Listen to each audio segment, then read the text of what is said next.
let me tell you, my grandmother was the first person to ever tell me, wanaume ni fisi. It was the best pregnancy. Yeah. Then now, I also had the easiest child, let me just say. Yeah. Because this child just slept 7 to 7. Immediately I got pregnant, like the 13th week of that pregnancy. Yeah. I got high blood pressure. I got anxiety. Okay. During the pregnancy. So I got anxiety. Because now, if I would lie down, I couldn't breathe. Just woke up. I was like, you know, usually the way the baby's moving and everything. So I'm like, how come today Siski, the usual time, 6 a.m. Ile kicking nini, cause ange kick sana. Yeah, okay. And then like in the morning now, I loved taking Ribena. Yeah. Cold Ribena. And if I did, then the And baby would also, respond. and I respond sana, there was so much activity going. So I walked to hospital. So we just went. My pressure was over 200. But at that point now when I'm seated, I started twitching. So like my foot just would move on its own, my eyes, and I just remember holding that nurse and I told her, don't let me die. So now when they were checking the heartbeat, they could not feel the heartbeat. So wakasema, probably the machine here. And Asua Olosholang, welcome back to my YouTube channel, Nkauleletv Kenya. I'm Nasha Lepa Mwenket. First and foremost, I want to take this opportunity kushukuru sana the viewers that I've gotten. Asanteni sana for those that have subscribed to our channel. If you have not, kindly go search on your YouTube channel hapo juu andika Nkauleletv Kenya. Kindly subscribe and do not forget to tap the notification bell so you can be notified each time we do an upload. Well, it has been a while. Mpaka nimewamiss. Even taking this is a bit hard for me today, but anyway, it a flow. So, today I've taken a small trip to Nairobi where I'm visiting someone very, very special to me. She's my big sister. Yes, my big sister. And above all, she's also my friend. Na pia amenilea. Lakini kisema amenilea taka mzee na hapana. She's still very young and hot. So we are going to listen to her story kidogo kidogo, and I hope by the end of it you'll be motivated and you know something will happen in your life, whatever you're going through. So I say tumefika Langata, and now we just introduce this beautiful lady to you, and yeah, let's take it. Karibu Nkaulele. Thank you very much, Nasha. I'm honored to be a guest at Nkauleletv. Okay. So let's talk. Yeah, so like I've told you guys, she's actually my big sister. Yeah. We've been brought up together. I look up to her a lot. She's a good friend. You know those people that you call, okay, unaona wale watu wanakupelekanga out the first days. Ule anakuchuna bado ukifanya something wrong. Ule atakukemea with love and all that. This is her. So my viewers would want to know who you are. So my name is Namnyak Taki. My nickname, people mostly just call me Nyami. People back in school who don't know me very well, they call me Irene. That's a name that I don't use at all. Yeah. So Nyami is 40-year-old Maasai girl, a mother of 1 daughter and 2 angel sons. This one here is my small sister. I come from Kajiado Central, a place called Nkiwanjani. Our village is called Nkiwanjani. So I've been lucky enough to be educated, to be exposed into a good life. I schooled in Kajiado from my nursery education. From shule zamani ilikuwa inaitwa Lindex. Yeah, Lindex. And then we went to Kajiado Hills Academy. And I went to Moi Girls Isinya. In my high school, I went to 3 schools. Wow, okay. Moi Girls Isinya. And then I did one boarding school. I was taken to a day school. I was taken to Magadi Secondary School. And then I did my Form 4 exam at Nkauleletv Secondary School. That's where I cleared in 2000. Lakini hatusemi ulifukuzwa, you expelled. You left because you wanted. Nili left group. Yeah, so after that I went to East Africa School of Aviation. But just right after that, I think I discovered I'm more of a business person. And this is because after East Africa School of Aviation, looking out for jobs, the first job I had was at a shop that they used to sell phones, credit, we used to do printing. And just the first day I joined, I think I sold like 3 phones. Oh, okay. And and then I realized I'm a very good salesperson and marketing. Yes. And I became very interested in that. And even the person who had employed me was amazed because he was like, na unauza hii duka ilikuwa imelala, nilikuwa nimepelekwa duka ambayo there was not so much traffic. But soon it started, and then of course now me knowing people hata huko Kajiado, I tell them, I sell phones. So they would know, nikifika Nairobi, naenda hapa Embassy House, nanunua simu kwa Nyami. And that is how I became interested in business. After that, I still went and got employment anyway. I worked at a company called Kenya Data Networks. I was there for 7 years. Okay. And when I left there, I opened my first business, which was a fast food shop. And I've been running it. And after that, I went and did wines and spirits. I've done clothes. I've done shoes. I just go adding and adding and adding. Jack of all trades. Jack of all trades. Okay. And now I'm leaning more on to interior design. And that's what even currently I'm doing. Yeah, so guys, as you can see the house, for those that are watching, you see how beautiful this house is. And this is called effortless. Yes, this is her not putting a lot of effort into it. It's because she loves it. So, first we start with your first job, kabisa. How was it and how did you get it? It was through someone I knew who I with college with. And he just came and told me, by the way, are you doing anything? I said, no. He said, there's someone who's been looking for a salesperson, a friend of his. And if you don't mind, I can go and introduce you. So I went, did an interview, just started work the next day. And I ended up being there for at least like 2 years. And I ended up running and training more people even. They would come through me now. For me to train them on how to sell. I would now even just go and meet the people who are supplying phones. I'd go and agree on the prices and everything.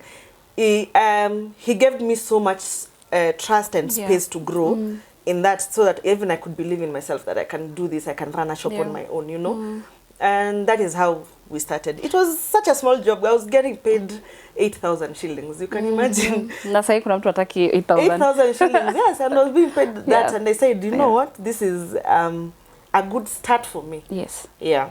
Okay. Then employment. How was it being, now you, at the place where you're selling phones up Embassy, it was easy kwa sababu you are almost basically like your own boss. Not really, but almost. Alafu ukaenda ofisi. I remember you and your doll shoes those days. Na I can't forget Tommy Hilfiger perfume. Yeah. See, I remember. So how was it to go under that? First, it was a little bit stressful because now you're going corporate. And you're just used to waking up, putting on jeans, whatever you want to put on. Umeingia pale jua kali, really. But then now, you've moved to a corporate company, and I was doing customer service. But also the good part with KDN, we had a boss who was German, he was called Kai Wolf. Kai was the easiest, may his soul rest in peace, he passed on. He was easy, he was good, but also he was a good mentor. He would teach you, So going there, you didn't expect to remain. I went there as customer care representative. But after 2 years, I was given an opportunity to be an assistant manager in a brand, and a Wi-Fi brand. Oh, okay. With I had a boss called Anna. She was very good. She would teach you. But this was, and you can imagine moving from now a salary of 8,000 shillings. Yeah. Now I'm going there, I'm getting paid almost 90,000, 100,000 Kenyan shillings, you know. And all this is even because one of the people who introduced me, who told me that there was an opportunity at KDN, were one of my clients. Oh, nice. They would come and buy credit, they would come, you know. Yes. And they would say, by the way, kuna kazi mahali watu kampuni inaandika watu. So, you know, so this is what I learned. Yeah. Humble beginnings, always good, because you never know who it is that you're interacting with. Yes. You do not know the people who are in your space day in, day out. They're the ones who will come and build you. Yeah. Yeah. It's actually a strong foundation when you start down here than when you start up there. Oh, perfect. Now, before we get into after that, let me take you back kidogo. Like I had mentioned, we were born same place, same area. She's my big sister and all that. How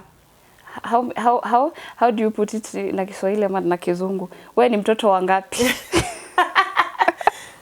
So, I am the second born. My father, Samuel Taki Mpoke, and my mom, Helen. I have 3 brothers, and then me, but I'm the second born. You're the so only girl? I'm the only girl. Eish. Yeah. Okay. So, second born. Yes. Yeah. So, kidogo to briefly touch on you being brought up in Kajiado. How was it? Remembering how it was. I have mixed reactions. It was good and bad. Yeah. Good and bad because the good part is I come from a very close-knit family. Seeing that Nasha, you're just next door. Yeah. Yeah. So my dad and Nasha's dad are siblings. So my dad is the eldest, and then her dad, and then another uncle of ours. So the only 3 boys amongst 6 girls. Yeah. Right? So I happened to live, I was brought up with my aunt, right? My dad's sister. So mimi nilipeano ile Kimasai. Kimasai, nilipeano kwa dada ya baba yangu. Na niliishi naye from 2 years, I think. 2 years until now. So that is the mom that I have. And living with her, so I ended up like from a family of 4, now I'm the only child. Yeah. You know? But Nasha was just next door, my brothers were just next door, my other cousins were just there. Then when schools close, all kids, my grandmother will say, watoto wote, come to Kajiado. So we'd all assemble there. So really, even in adult life, my closest friends are my cousins. You know? It was good. Now, the bad part also is, you know, discipline. You're disciplined by everyone. Yes. By 9 people. You're disciplined by all aunties and uncles. Yeah. Hakuna makosa unafanyia kwenu peke yake. Makosa ni ya kila mtu. Yeah. Asubuhi sana on Saturday we would be woken up by her dad. Yes. Twende deep. Tupeleke sijui. Tukaoshe mbuzi. And there was no sleeping. And then now tukifanya makosa, our punishment would be twende machungani. Yeah. You know that would be our punishment. Kate kuni. Sijui nini. And by the way, we were not even using kuni kupika. Yani hata sijui. Punishment tu ni punishment. Yeah. But all in all, I think I had a good childhood. Yeah. You remember Sheka and Blada? Yes. And we Kati. played a lot. The good thing is, you see, Masai land, all your neighbors are your relatives, really. Yeah. And there's plenty of space. Yeah, there's plenty of space. So hata we had a lot of sleepovers. Yeah. Because then jioni tu ninafika niko kwao, nimekula sapa, nitaambua tu na mama yake. Wewe oga vaa pajama yake, ngeni kitanda. I don't have to go back home. Yeah. They know where I am. So that was a good life. Yeah. And like now, I mean, that was really a good life. It was. Like we really enjoyed it. Christmas, you know, Christmas until today. Yeah, we still do that actually. Until today? Yeah. it's a tradition that we have to have Christmas together. Yeah. So the entire Mpoke's family. Actually, the good part about Kitambo is vile tulikuwa tunapanda pickup, tuna travel, we would go kilometers, like 100 plus. There's an aunt of ours who lives at Olobelibel. Yes. And that place, they had no roads. It was so bad. But that was our thrill now. Yeah. Pick up huko nyuma. Na sasa tuko safi. Tunaenda, I know, by the time we get there, tuko red huko kote because of vumbi. Eyelashes hakuna. Sasa hiyo nywele tumepaka gel mpaka tuko na zile little baby hair first. No, we had to baby hair huko zimekuwa red zote sasa because ya vumbi, you know? But anyway, I would do anything to experience that life again. Yeah. You know, it was chilled out. Haikuwa na pressure, hatukuwa na mambo ya masimu, Instagram, so like really we were living. Even the ones from Nairobi, cousins from Nairobi, they would come there and we just all mingle and live life. Tunawekewa mattress, sitting room, all of us would tunalala hapo. You know? It was just amazing. And na mandazi, tunapika mandazi the whole night on 24th. But then, you know, as guys, we remember we used to cook for ourselves mandazi. Yeah, mandazi. Ya kwenda hata shule. Yes, na mkarango. Hiyo ni kitu ulikuwa unajifanyia peke yako, hakuna unaanza kusema. You know, saizi tukifanyisha our kids that, wataona kama tumewachukia for sana. Like we hate them. Sana. I went to boarding school at 5. Yeah. And at class 5, I was making my own mandazis. Manze. And if the brothers don't want to make, they would ask us, nitakulipa na tumandazi twingine, you know. Nipikie pia mimi. But everyone was responsible for their own food that you're carrying. Yes. You make your own food. Wow, anyway, tuko na reminisce tu. Wacha turudi kwa story. Sometimes it is just good to catch up because of course with technology and all that, we have that much space. Right now ni simu ndio kila kitu, so unapata ukoaje nyami, tumemaliza story. It's not like kitambo, you know, na mandazi za Central na samosa and all that, you know. By the mandazi ya Central, until today, I cannot leave Kajiado without mandazi ya Central na samosa. Yes, Central Hotel. Hiyo ni shout out. And if by the way you don't know, please go. Please just go there. Just go to Kajiado and ask for Central Hotel. You'll be sorted. Courtesy of us. Anyway, so memories zenye niko nazo sana jamii. Unakumbuka ngoa kitutandika ukikuja na letter zile za kiss before you open. Ilikuwa You remember those days? Tumeitwa mpaka I think pastors. Me hata I think guys, sisi tumelelewa military. We have the sweetest grandmother. By the way, she was the best. Sweet and all that, but what? She was mkali, guys. By the way, hata sisi kwenda church, we were not allowed even to by the way, hakuna hata kutoka kwenda kwa talk to people, you know, mentality yake ilikuwa tu girls talk to girls. Utapata mimba ukitoka. Boys talk to boys. Yeah. So the girls we would talk to are the girls like from but then it's something actually I struggle with until today. Okay. It's like I was born and raised in Kajiado. Yes. But if we didn't attend the same school, church. Yes. Then there's no friendship. It's true. I don't know. It's true. Yeah, it's true. And someone is like, si hata mimi nilikuwa Kajiado, but sikujui juu sina mahali nilikuwa nakuja nikujulie wa. Patani kanisani na youth camp. Kama tu huko kanisani na mimi na tukwenda na shule same. Basi hatutajuana. True. For sure. Or if our family were not friends. Yeah. And our family, like even I just know the actual people like who are very close to my grandma. Yeah. The Mokinyos. Actually, just two those people when you're missionary wa Kajiado. Tamas, Kidenis. Yes. And Nangurais, you know, those are the people now. Yeah. My family, if I talk to anyone now, it wouldn't be a big deal. Yeah, true. Because our not tungeenda, because now our grandmothers were very close. Yeah. So those are the people that we would go hang out with. I think they secretly wanted us to marry each other. Probably. Wewe utaolewa na ile kwanza wewe karibu uolewe na familia kina Mulili wewe by the way. Kina Norman, si ndio? Oh my god. Okay. But I think they were praying that our grandmother was like that. Yeah. Let's just say she was like that. So Yeah. she did not trust. And let me tell you, my grandmother was the first person to ever tell me, wanaume ni fisi. You know, this is, I mean, I was going out to college. Yeah. Akaniambia na ukienda na Nairobi, wewe ujue tu wanaume ni fisi. Yeah. In short, stay away. Yeah, you true. know? Yeah. And that is the kind of life now we had. So Yeah. really at times, if you know me and then I tell you I don't know you, si ati maringo. Si maringo, because people used to think tunaringa. Labda umeniona ndio unanijua mimi ni huyu, lakini we did not interact in any place. Actually, we were raised like that. Yeah, so. and it was a grandmother who was like really strict. Yeah. And sometimes even, I just find myself even right now, it helps sometimes a lot with the choices I make. Because then I'm like, mitakuaje?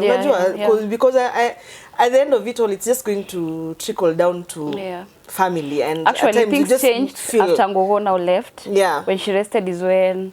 Actually, basically, everything else changed. Space came in. Unakumbuka? Yeah, we're a little bit like sasa ikakuwa, we are not parents all the time. I remember when I was getting married, nilikuwa najua niko mdogo. Hata nafikiri nikikwambia, like ilikuwa kwangu, I was not sure because I knew if Gogo was there, hakuna vile ningeolewa at that age. Hiyo naye angekataa. But anyway, it worked out and here we are. Ni hawa sisi. Na tuko na watoto wanasumbua sasa hivi bako nashinda. I know. Good thing with our grandmother and our grandfather, as much as we did not meet him, they were very big on education. Yes. So school was a must. Yeah. They give you choices to marry from whichever tribe. Yeah. From whatever, but first and foremost, you're done with school. You see, like right now, the way you Tayana, will just bring you the report book. We never, even our parents were the last one to know how we performed. Ngogo, umefunga shule hivi. When she says, yo sanduku, uya ni Nasha, kuja hapa. Na mwenyak, kujeni hapa. Aya, anafanya tu hivi. My friend sijui kwa nani, and then she had a very strong finger. If Ngogo would beat with this finger. Anyway. Nandi hao sisi tunashindwa hata kuchapa wenye tuko nao wawili watatu. I know. Then, anyway, that was life. Yeah. Then I remember when I came and told you, Naomi, I'm ready, I'm getting married. Yeah. And of course, the big sister vibe. Yeah. It was stressful at first. Yeah, it was. By the way, because unajua mimi na wewe we had a lot of competition. I was looking up to you a lot. And you're closer with Toye because you're age mates than me. Yeah. Because me nilibaki peke yangu because of the age set. Those are some I remember when you guys were singing Mariah Carey kwa room. It's still your favorite artist. Then I would come na kuambia unaona hata mimi ndio niko na chest kubwa kukuliko. You remember I used to compare? But I was a late bloomer, guys. Yes. Unfortunately. Then nikakupita everywhere man, then back I go married before you. And then kids started. Yep. How are you though? I'm good. Yeah. How is Tayana? The one thing that I like about kids now is I had Tayana 2010, right? Yeah. June 2010. And I remember even through my labor, you are the one who was there. And and my mom, and your mom, I mean. Yes. And Toye. And my cousin called Toye. Yeah. And, you were there. You're laughing at me because you already had Mattel, your son. Yeah. And you're laughing at me. But I also remembered through yours. Yes. I was like, never ulikuwa mogo, ulikuwa unalia. Chapa watu kwa labor room. So then she kept telling me, hata wewe ngoja uone. Sasa hiyo bado haiko imeshika. I was still in the mood of tunapiga story. Yeah. And and one thing I thank God for is your mom. Yeah. Like really at times even, I always find it very hard to imagine that your mom is not like my actual and like blood, you know? Yeah.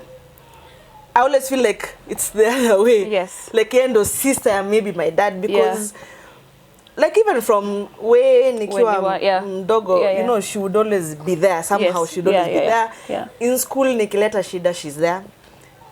And I remember even that day now when kilianza kwenda mrama, Yes. labor, Yeah. my first instinct was like, why don't we call the reverend? Yes. Yeah. The one closer to God, because I'm like, now this is, I just need God at this point. Yes. You know? Yeah. And she came. And eventually I had the baby. Yeah. Taya. And here we are, yeah. And you 6 months later you had your daughter. Yes. Imagine. And now they are best of friends. Best friends. You know, that is the one thing I always thank God, because I'm like, at least they get to grow the way we grew. Yeah. True. You know? True. They get to have that closeness, they get to have that first friend. Yeah. Because that first friend always, a cousin is your first friend. True. Because they're the ones who, first of all, will teach you about the world before anyone else. Yeah. Yeah. Yeah. So let's talk about pregnancy. Pregnancy is tough, and pregnancy is different with everyone. Yeah. Like I remember mine was easy. I lost a lot of weight, but it was easy. But your pregnancy was tough, because when ule unatapika unakwenda unaisha. My first pregnancy, How was it? it was tough the first 3 months. Yes. Nilikonda nikakuwa a stick. You never used to Like eat. even water. Yeah. Smell of water. You guys, do you know water has a smell? Yes. That's the day I knew water has a smell. Yeah. Nilikuwa ninanusa tu maji hivi. It's out. Yeah. So I used to eat so fast. In my head I'm like, ile itakuwa absorbed Yeah. better inishikilie. Sasa ndio ile itatoka, at least something has stayed in my stomach. Yes. But I'm telling you, I lost weight. But after that 3 months, I had the smoothest That was that. 6 months of my life. Yeah. I carried Tayana to the last, I worked to the last day. I was in the office to the last day. Yeah. And even like my pressure, I did not have pressure. My weight didn't even move. I was It was just just there. perfect.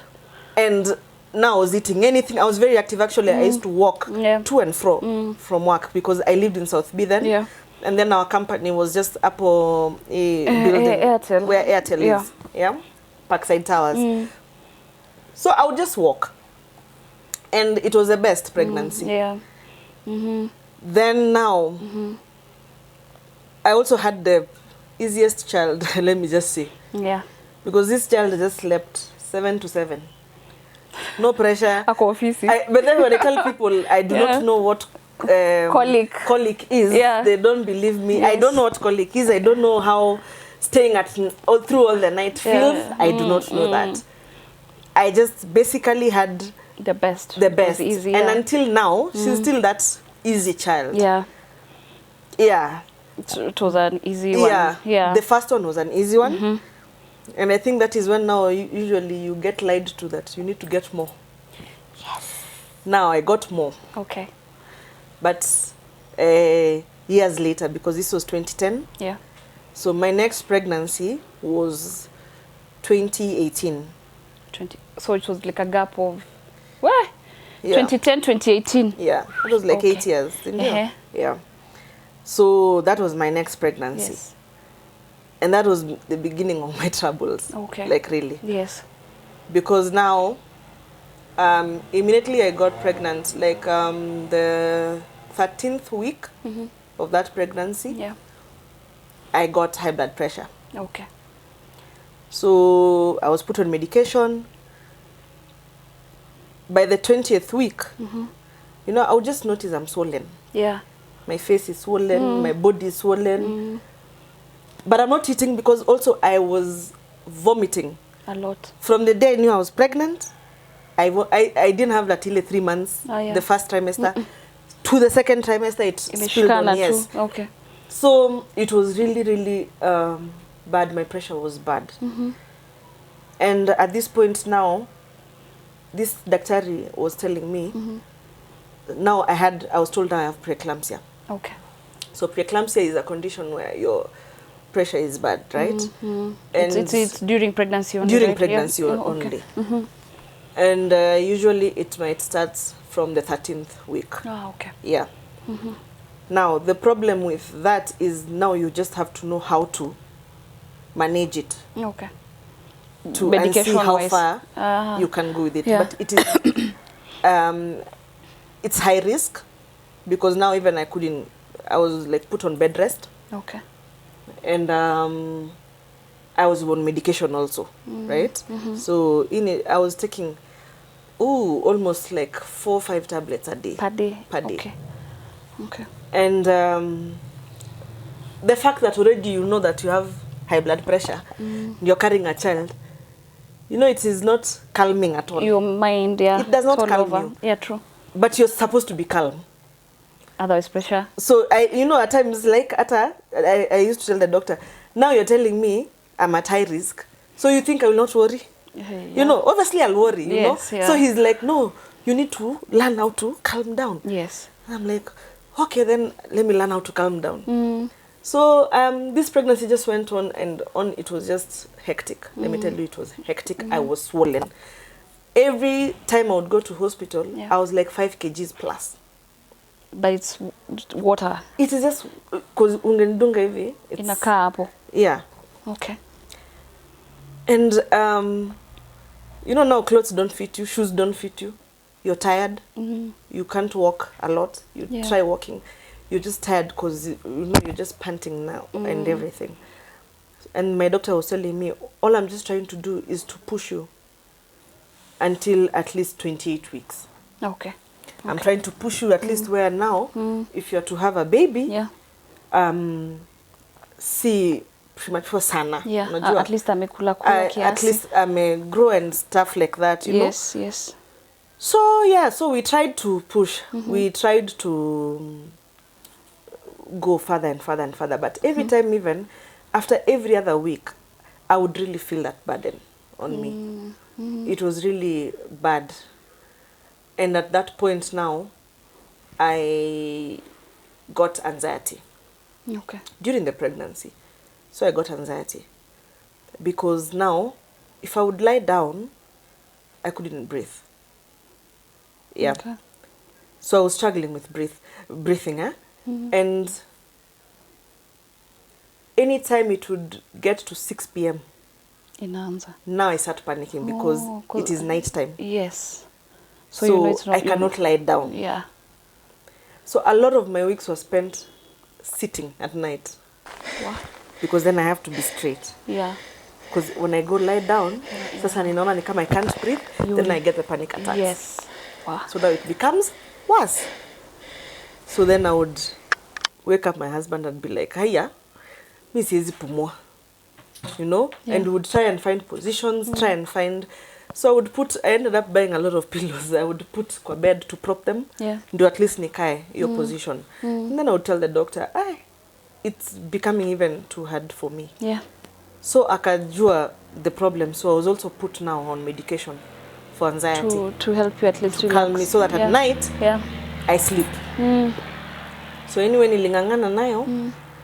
On the 28th week, I started getting what are they called? Like my vision. Things were blurry. Yeah. Okay. So nikajua hiyo pressure pia si mzuri. So nikaenda tena hospitali. Okay. Tukapima. So nikaekewa dawa zingine. Wow.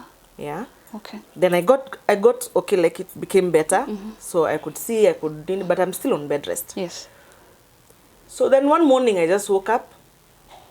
I was like, you know, usually the way the baby's moving and everything. So I'm like, how come today siski the usual time 6 a.m. Ile kicking nini because ange kick sana. Yeah, okay.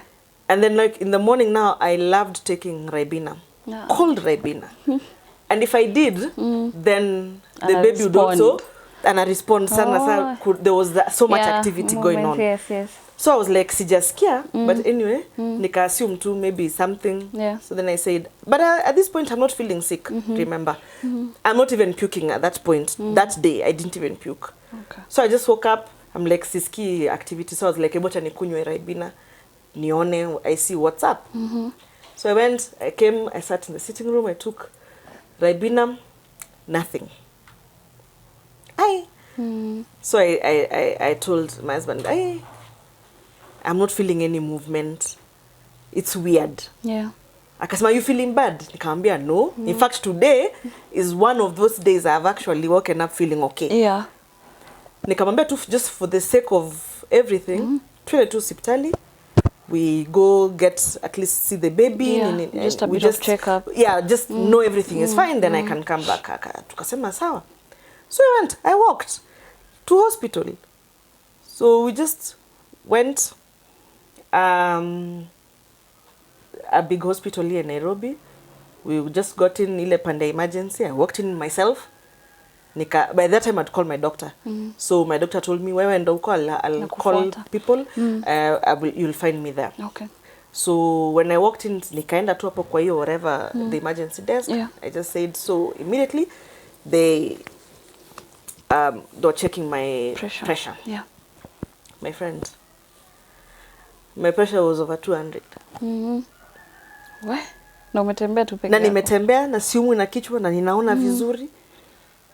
You know, even the nurse told me, are you sure you're not feeling anything? I'm like, no, I'm not. But at that point now when I'm seated, I started twitching. So like my foot just would move on its own, my eyes. Okay. And immediately my doctor just knew. Ah. So immediately he put me on, I don't know what it's called, but it's like drip. So this drip, it's supposed to immediately teremsha me, because now a tablet will not work. Yeah. So immediately I was put on that, and I just felt like this, whoosh, you know, in my body. And I just remember holding that nurse, and I told her, don't let me die. You know. Yeah. She told me, no, you're going to be fine. At least you came to hospital. Thank God. It was a good time. You know, looking back, I'm always like, and God watches out for you, you know. Yeah. Because I had nothing was showing me that my pressure is very high that day. I was okay. It's just that I didn't feel the movement. That's why I went to hospital, you know. So anyway, they checked the baby. The baby was okay. Yeah. And then the doctor said, now I don't think we can do this anymore. You have to deliver the baby. Okay. So that was how many weeks? 28 weeks. So the doctor was like, you have to be injected ile dawa for the lungs. Yeah. So it's usually two injections. So 12 hours apart. So nikadungwa my first one. Then I was taken for admission. Now, you know, when you get to admission, they also have again to check you again. The pressure, everything, the heartbeat. So now when they were checking the heartbeat, they could not feel the heartbeat. So wakasema, probably the machine here, it's not locating properly. Yeah. Good. I was taken back to the for emergency. The what is it called? Radiology or whatever. Oh, yeah. Oh, for the whole. Yeah. So now, like, the doctor, a radiologist now was coming to do the scan. So now they did the scan. Then now they said there was no heartbeat. So within that span of whatever minutes, the boy had gone. So yeah, so that was our first loss at 28 weeks. Yeah. The baby is there. He's died in your stomach.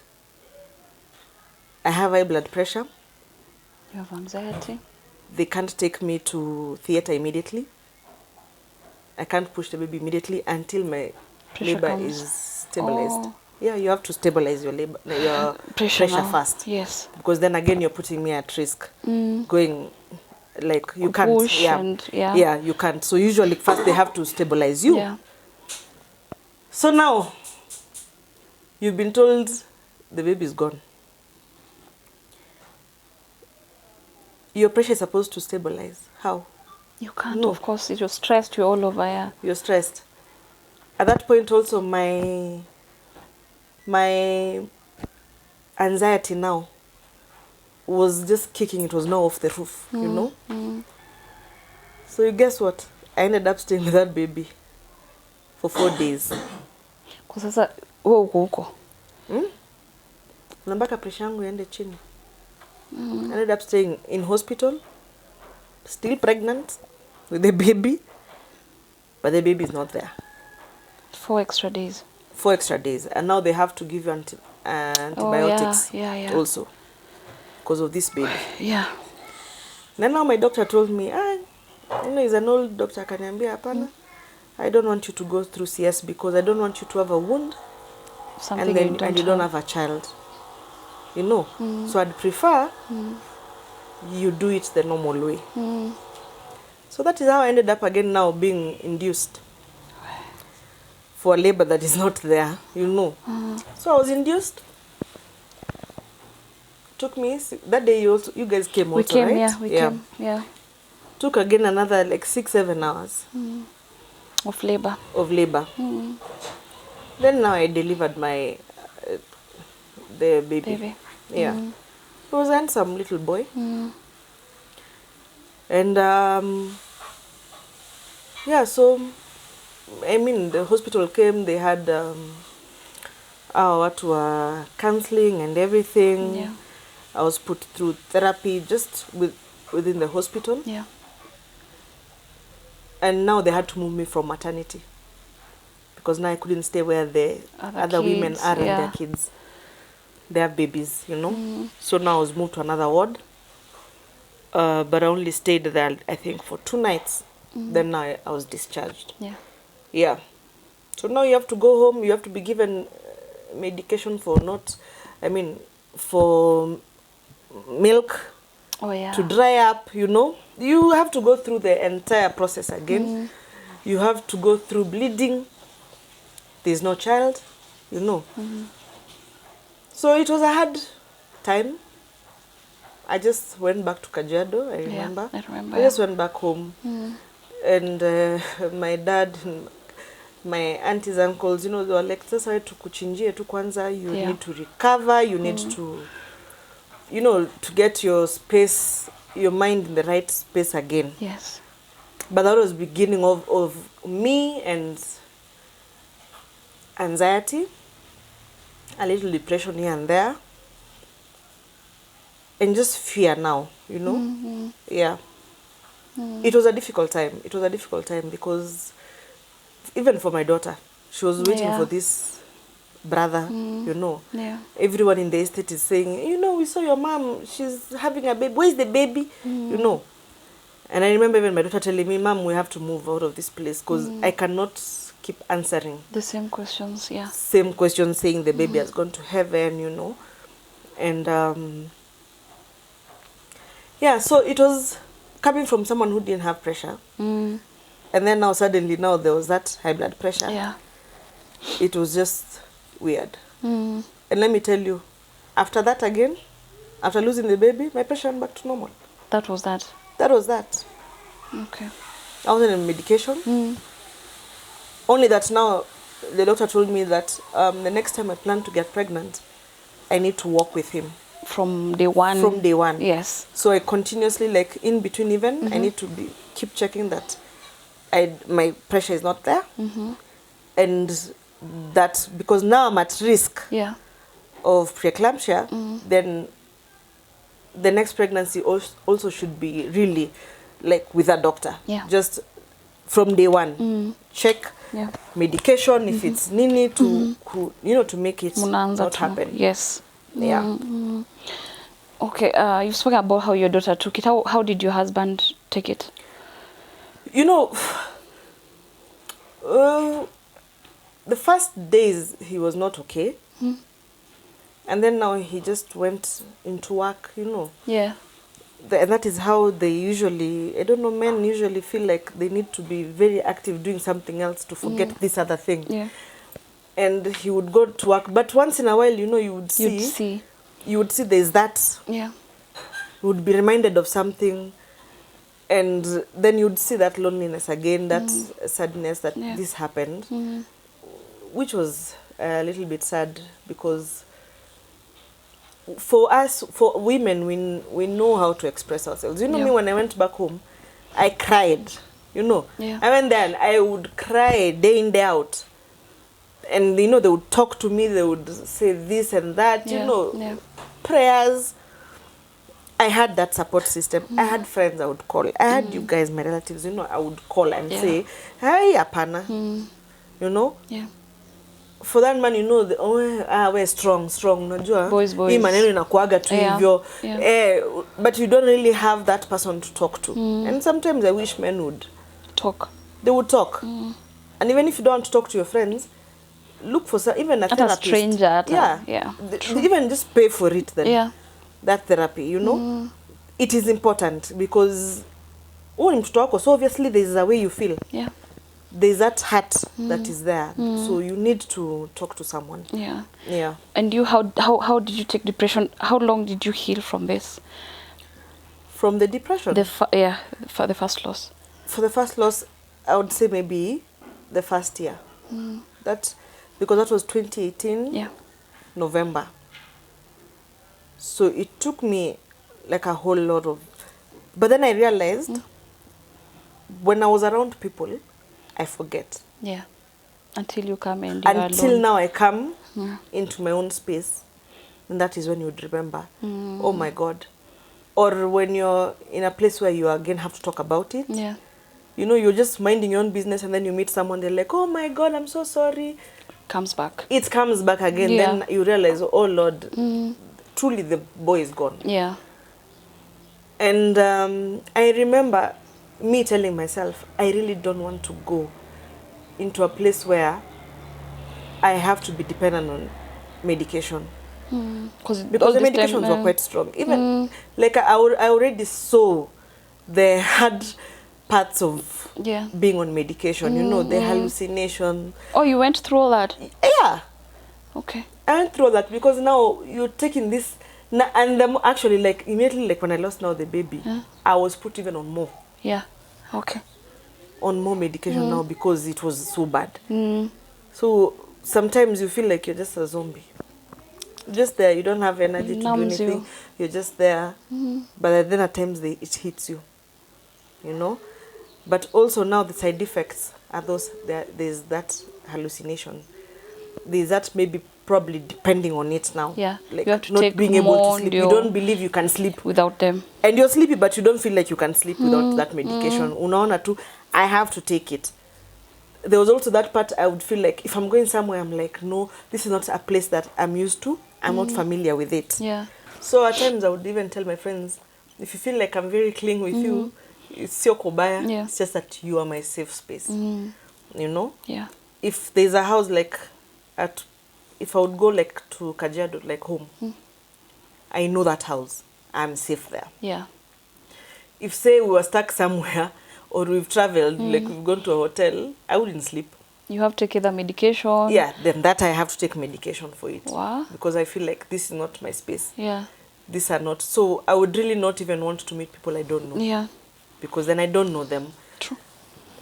And because the people I know and who are around me, they wouldn't bring this up. Actually, they would say other things that I forget. Yeah. Like we wouldn't talk. Even me and you weren't talking about it. We already know what has happened, so we will not talk about it. We don't dwell on Actually, it. that's why for me, me listening to you right now is now when I'm realizing what you've gone through. Yeah. Yeah. So that was it. And just it's work that you have to do. You personally have to take that responsibility and say, I am going to get out of this. And then I did. Yes. So that was around 2019, mid end 2019, and I was like, okay, it's high time. Yeah, like let's move on. That was, you know, it happened. What happened. Yes. So guys, we take a break and be ready for part 2 of this interesting story that's about to come up. Thank you so much for staying tuned. Again, I remind you, if you have not subscribed to my channel, kindly search for Nkauleletv Kenya and subscribe, and do not forget to tap the notification bell so you can be notified each time we do an upload. And also, if you feel like you want to share a story with us, you want to do a Respect the Hustle playlist or anything that you feel ukishaangalia hapo kwa playlist yetu, if you want to share, kindly do not forget to get in touch on the numbers down below or our social media handles over here. Otherwise, stay tuned.